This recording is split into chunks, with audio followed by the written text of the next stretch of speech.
जरांगे पाटलांच्या ज्या मागण्या आहेत ते असंविधानिक आहे, कुठेही त्याला कायद्याचा जोड नाही आणि ओबीसी मधून आरक्षण देण्याचं काम कोणतेही सरकार देऊ शकत नाही आणि मराठ्यांना ओबीसी मधून आरक्षण देण्याचं काम कुणीही देऊ शकत नाही आणि जरांगे निवडणुकीच्या तोंडावर हे जे काम करीत आहेत ते निव्वळ स्टंटबाजी करीत आहेत। हे केविलवाणी आहे आणि ते त्यांना बंद केले पाहिजे।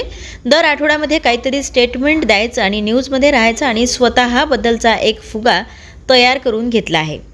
आणि मी तुम्हाला सांगू इच्छितो की जरांगेला मराठ्यांना आरक्षण द्यायचं नाही आहे। जरांगेचं हेच मत आहे की मराठ्यांना आरक्षण नाही भेटलं पाहिजे आणि समाज त्यांच्या मागे मागे आशेने त्यांच्या मागे मागे राहिला पाहिजे। जरांगेंजींना जर आरक्षण पाहिजे असतं तर 10% आरक्षण जे सरकारने दिलं आहे ते एकनाथ शिंदेंनी देवेंद्र फडणवीस साहेबांनी दिलं आहे। ते आरक्षण 10% हे फार मोठं होतं। ओबीसीना आरक्षण हे 19% आहे, त्यामध्ये 350 जाती आहेत, त्यामध्ये हे एक मराठे सहभागी होण्यापेक्षा 10% आरक्षण मराठ्यांना भेटते हे जास्त मोठी गोष्ट आहे। महायुती सरकारने मराठा समाजाकरिता हे केलेलं आहे, म्हणून मला असं वाटते की मराठा समाजाने याचा फायदा घेतला पाहिजे। जरांगेसारख्या फडतूस लोकांच्या नादी न लागून आपल्या पुढच्या पिढीचा वेळ वाया नाही गेला पाहिजे, हे मी आपल्या माध्यमातून सांगतो। तर जरांगेने सरकारला गुडघे टेकायला लावू यावर आमदार परिणय फुके यांनी जरांगेवर टीका केलेली आहे।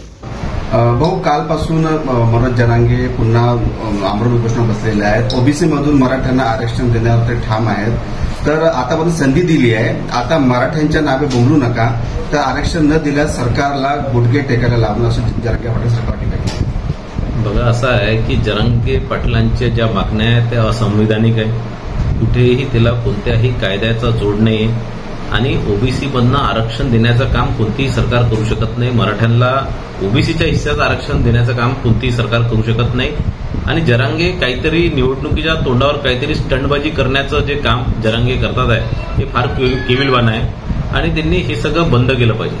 आता दर आठवड्यात काहीतरी स्टेटमेंट द्यायचं आणि न्यूजमध्ये राहायचं आणि काहीतरी स्वतःबद्दलचं एक फुगा तयार करून घेतलेला आहे आणि मी तुम्हाला या माध्यमातून सांगतो की जरांगेला मराठा समाजाला आरक्षण द्यायचं नाही। जरांगेचं हेच मत आहे की मराठा समाजाला आरक्षण नाही भेटलं पाहिजे आणि सगळा मराठा समाज काहीतरी एक आशेने त्यांच्या मागे मागे मागे मागे फिरला पाहिजे।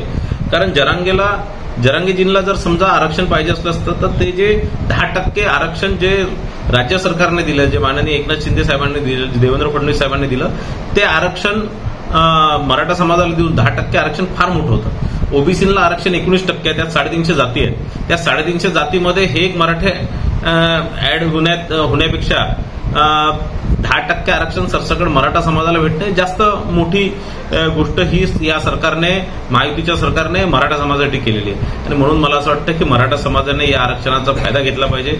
जरांगे सारख्या फडतूस लोकांच्या मागे नादी लागून त्यांनी आपला आणि आपल्या पुढच्या पिढीचा वेळ वाया नाही घातला पाहिजे, हे या माध्यमातून आपल्याला सांगतो।